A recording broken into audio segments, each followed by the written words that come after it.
Morning everyone, good day to you all. Hope everyone's well, hope everyone's having a great day, hope everyone's all staying safe. And if you do have snow down your way, hope you and your kids and your family are having a lovely day. Right, so what we're going to do today is have another quick talk on our basic beekeeping knowledge little series that we're putting together. And we're going to run through some of the pests. Now, pest-wise we're going to talk about Varroa, we're going to talk about mice, we're going to talk about wasps. We're going to touch base on wax moth, and then towards the end of the video we're then going to have a look at some of the pests which we don't get round our way, but they are ones you should still know about, just a little bit of an idea of what they are, what they do, and such like. So that's going to be the small hive beetle and also the Asian hornet. Now, before I go on, massive thank you to everyone that's not only joined me today, but people that have subscribed to me, people that are here for the first time. Thank you, welcome. Hope you enjoy. We've got ourselves a little target now for YouTube. So our target is to end up with 250 subscribers by the end of the year. So we're at 120 something now. So realistic target, try and get 250 by the end of the year, which will be a lovely little achievement for us. But yeah, so like I said, what we're going to touch base on first is we're going to have a quick look at the Varroa mite. Now, Varroa mite is something that every hive will have. And you do need to be aware of it. So as before, a couple of pictures, have a look, see what the Varroa mite is, what it looks like, then I'll do a quick chat about it. All right, here's a couple.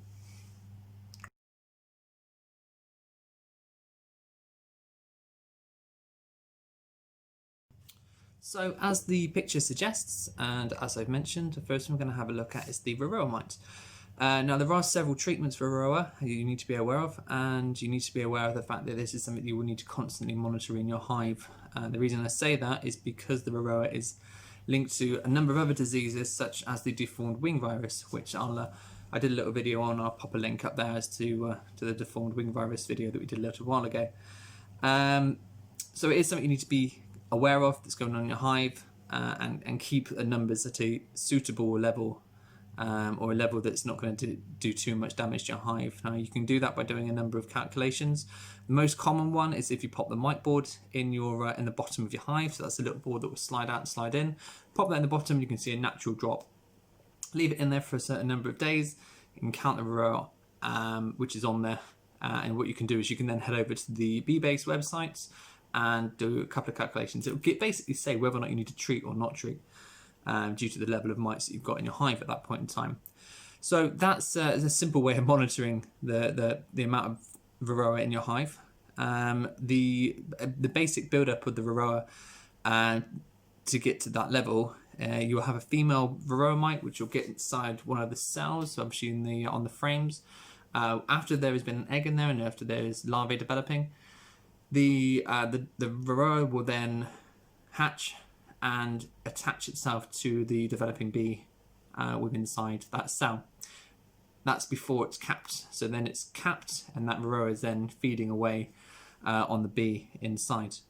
It will then. It used to be thought that it used to feed on the bee's blood, such as other mites and ticks and stuff like that. But it actually feeds on the fat of the bee itself. So it's the fat of the developing bee that the Varroa is feeding on. So that's basically just awareness that it's there, awareness what it is. Keep an eye on your Varroa levels, because like I said, worst case scenario, it can lead to further problems. But I'll pop a couple of links below where you can carry on doing some calculations and such like.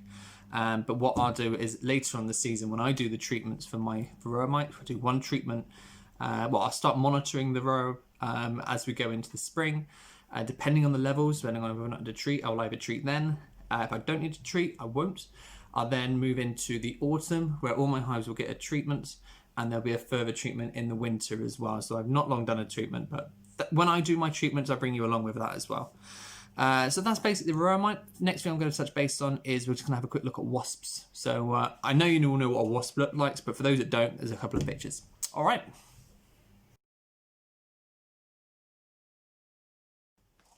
So as I said, next up, we're going to have a quick chat about wasps. Now, wasps, again, common problem you're going to have to deal with pretty much no matter where you are. And the main issue you're going to have with wasps is going to be the robbing of your hives. Now, I had 4 hives a couple of seasons back, so I went from 2 up to 4. Unfortunately, I lost 2 hives because of the wasps. So what the wasps will do is they'll get into your hive and they will basically steal the food of the bees. I mean, obviously they haven't got enough stores, which means they will then die of starvation. This is a main problem towards the end of summer. So as you all know, if anyone's gone out for a picnic, they know wasps are attracted to your sweet sort of smelling food. Like, so when their natural food isn't here, they'll start going for things like jams and jellies and sweet smelling food and drinks and such like that.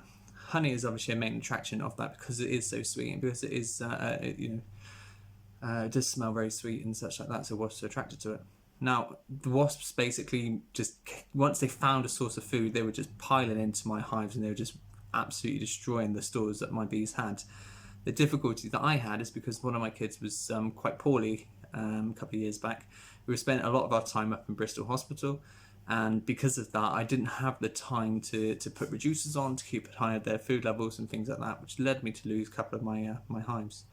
Now, as I just mentioned, the best way that you can defend against the wasps is put an entrance reducer to enter the front of the hive. So this is going to be towards the back end of summer when the wasps really start becoming a problem. Pop in an entrance reducer and it will basically, all it will do is just give the bees an easier space to defend. So they can pull the wasps out, they can shut the wasps out, they can stop them from getting in there. It's just a case that they need to have, if you've got a big entrance such as that, it's harder to defend that than it is something yay big. So pop an entrance reducer in when the wasps start becoming a problem, and you shouldn't have too much of a problem with the wasps there. Obviously, alternatively, you can obviously place some traps up around the hives in that sort of way, just so you can try and reduce them from being such an issue. So next up, we'll chat about mice. Now, I won't bother putting a couple of pictures in there because you know what a mouse looks like. So the issues that you're going to have with mice is towards the autumn winter time. Now the mouse will look for some place to sleep and some place to rest and some place to hibernate and live out the winter. A beehive, believe it or not, is a perfect place for a mouse to go. So they'll squeeze their way in, get themselves into the nest, and they will build a nest in there. So move their way into the brood nest and build their own nest in there. In that time, destroying the food, destroying any sort of bees which are in there, and you'll come in there the following season, open it up, and you'll have a little mouse run out, and you'll see signs of a nest as well. So best way of keeping them out, mouse guard. Does exactly what the name suggests. It's just a case of pinning it on the front where your entrance reducer is.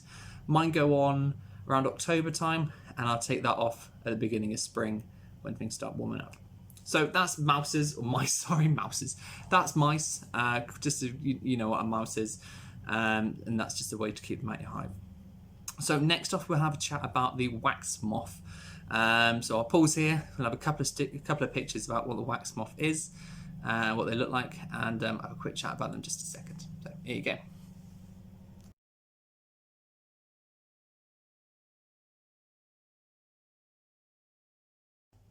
So as the picture then mentions, we'll have a quick chat about the wax moth. Now, the wax moth isn't necessarily the big problem. It's actually the larvae which is going to cause the issues in your hives. What will happen is the adult wax moth will enter a hive, it will lay eggs within the beeswax, and then when the larvae develops and it's growing, that larvae will then tunnel its way through the beeswax and eat it, which is what causes the destruction to your comb.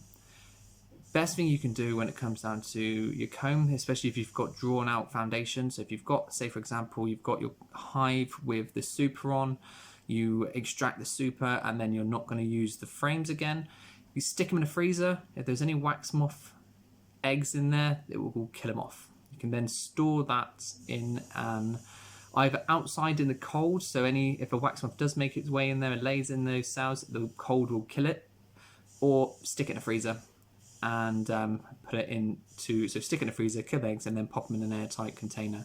All my frames, drawn out and foundation, are all go through the same process, just out of habit now. Even if it's a new frame, let's say I've taken a new frame off which hasn't been drawn out from a hive, I'll pop that in a freezer before I store it. And I do that with pretty much all my frames now. So that's the wax moth. There is something that the bees can do with themselves. However, best cure of this one is to prevent it from being a problem in the first place. So just freeze your frames when you're not using them, and then store them in an airtight box, and then you won't have too much of a problem with the wax moth, as I said. So just a very quick one with wax moth, just again for you to be aware of. They are a problem, they're an issue. that's the best way of keeping them out your hive and not being a problem for you. So what we're going to do next is we're going to have a quick talk about a couple of the more exotic pests. We're going to have a chat about the small hive beetle, and we're going to have a chat about the Asian hornet, last but not least. So first off, small hive beetle is a couple of pictures.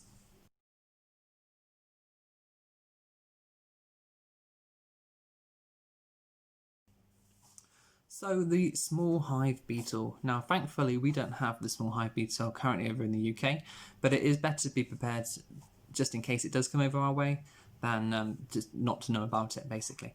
So the small hive beetle will do a lot of damage to your combs. So they will do damage to the combs, they will eat the honey, they will eat the pollen, and they will basically destroy it.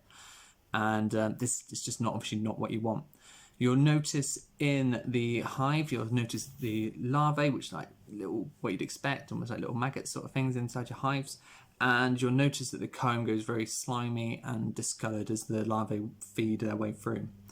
You'll see the larvae and you'll see the beetles all in the hive at the same time, and you'll see them all munching away around that way. And as I've said, they can cause a lot of problems for you.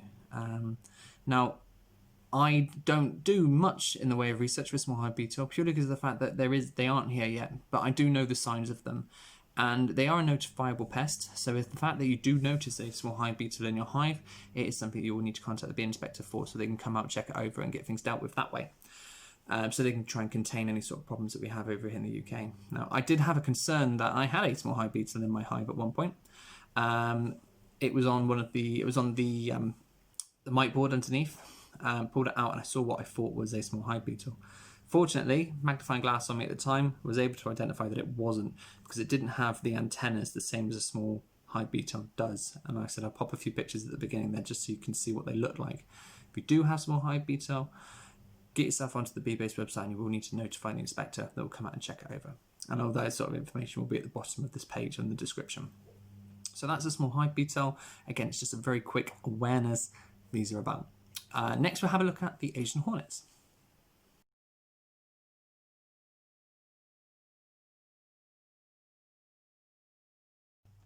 So, just like the small hive beetle, just a quick introduction to the Asian hornet, what they look like, what they are, what they do.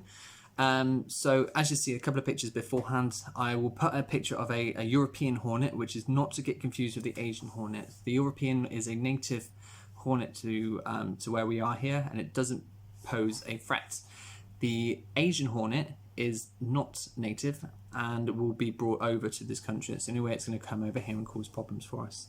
Now, there has been a few possible sightings here in the UK, most of which have turned out to be false, and it's actually people that have found a European hornet, called up to report it, and an inspector's gone out to confirm that it's not an Asian one. Now, the problem that we have with the Asian hornets is they do pose a massive risk to our own wildlife and to our own native bees. So these are the honeybees that we have here. And if you've ever seen a video of it, you will actually watch the Asian hornets. What they do is they hawk the bees. So they eat on our bees, they eat the honeybees, and they'll take them out in the air. So you'll find an Asian hornet at the front of your hive, and they will hawk them, and they will take them out of the air like that way. And that's how they kill the bees. Now, if there's a nest nearby of Asian hornets, they can destroy your hive quite quickly, and they can destroy all your bees quite quickly. So it is something to be aware of. Again, they are reportable, so you need to go over to the bee-based website and make a report if you do see an Asian hornet, if you do come across one, especially obviously if it's near your hive, so you should be able to notice it that way. And again, like I said, they'll get someone to come over and check it over just to make a confirmed sighting that it is. And if they do confirm it's a sighting, they'll make other beekeepers in the area aware that they're there as well before finding the nest and destroying it. So, as I've mentioned, very, very quick introduction to those two pests that we have not got over here yet, but thankfully, but is something to be aware of that it may come our way sooner rather than later. That's going to be about it for today, and that's going to be about it for this disease and pests package which I've put together for this beekeeping basics kit. The next thing we're going to do is I'm going to be building some frames. We're going to have a quick discussion about different types of frames, because that in itself can be a bit of a maze for new beekeepers. What frames do I use? How do I build a frames and such like? So we're going to touch base on frames and that on the next episode that we put together to go in line with this basic beekeeping course that I'm putting together at the moment. So hopefully, like I said, if you have a new keeper, you can try and get a little bit of sense as to what you need to do to build them and what different types of frames are used for. Again, that's a massive thank you to everybody that has watched this video. People that are new here, thank you very much indeed for joining us. I hope it's passed on some information to you. And people that have subscribed to me, massive thank you again. I said we're at 120 or so subscribers now. I'd love to get to 250 by the end of the year. That's my next big milestone, is 250. So if I can hit that by the end of 2021, I'll be over the moon. So please give us a like, please give us a comment, please subscribe if you haven't already. And if you're happy to share this the content around as well, please do so. So that's a lot. Thanks so much indeed. You yourself have a great day and take care. Thanks then. Bye-bye.